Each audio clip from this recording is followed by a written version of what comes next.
Hello, Lauren. Grandpa John is going to read you another Dr. Seuss story. This one is called GertrudeMcFuzz. I do hope you like it. There once was a girl bird named GertrudeMcFuzz, and she had the smallest plain tail that there ever was.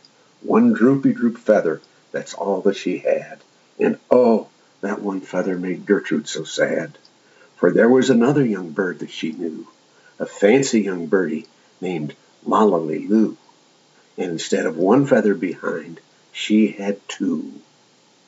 Poor Gertrude, whenever she happened to spy Miss Lolly flying by in the sky, she got very jealous, she frowned and she pouted. Then one day she got awfully mad and she shouted, "It just isn't fair, I have one, she has two. I must have a tail just like Lolly." So she flew to her uncle, a doctor named Dake, whose office was high up in a tree by the lake. And she cried, "Uncle Doctor, oh please do you know some kind of a pill that will make my tail grow?" "Tut, tut," said the doctor, "such talk, how absurd. Your tail is just right for your kind of bird." When Gertrude had tantrums, she raised such a din that finally her uncle, the doctor, gave in. He told her to swear she could find such a pill on a pillberry vine at the top of the hill.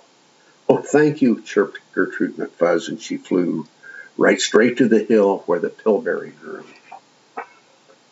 Yes, there was the vine, and as soon as she saw it, she plucked off a berry and started to gnaw it. It tasted just awful, almost made her sick, but she wanted that tail, so she swallowed it quick. Then she felt something happen.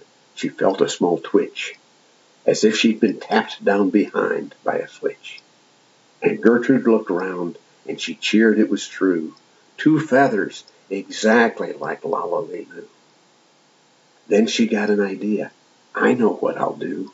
I'll grow a tail better than Lolly. These pills that grow feathers are working just fine." So she nibbled another one right off of the vine. She felt a new twitch. Then Gertrude yelled, "Whee! Miss Lala has only two, and now I have three. When Lolly sees this beautiful stuff, she'll fall right down flat on her face, sure enough. I'll show her who's pretty, I certainly will. Why, I'll make my tail even prettier still." She snatched at those berries that grew on the vine. She gabbled down 4, 5, 6, 7, 8, 9. She didn't stop eating, young GertrudeMcFuzz, till she'd eaten 3 dozen. That's all that there was. The feathers popped out with a zang, with a zing. They blossomed like flowers that bloom in the spring. All fit for a queen, what a sight to behold. They sparkled like gumdrops and diamonds and gold. Like silk, like spaghetti, like satin, like lace.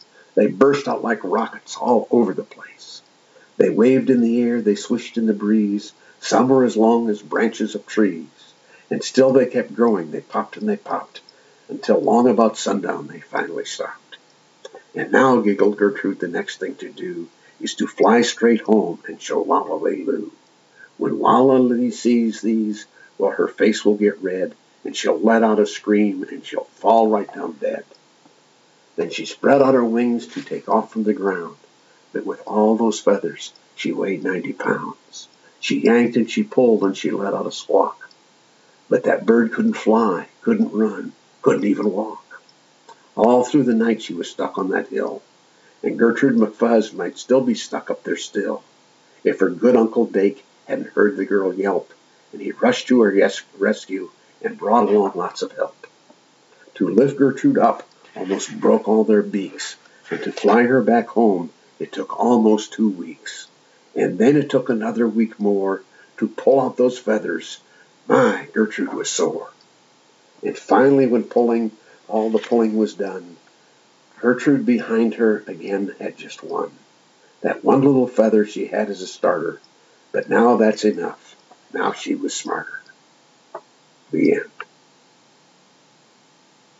Goodbye, Lauren. I love you.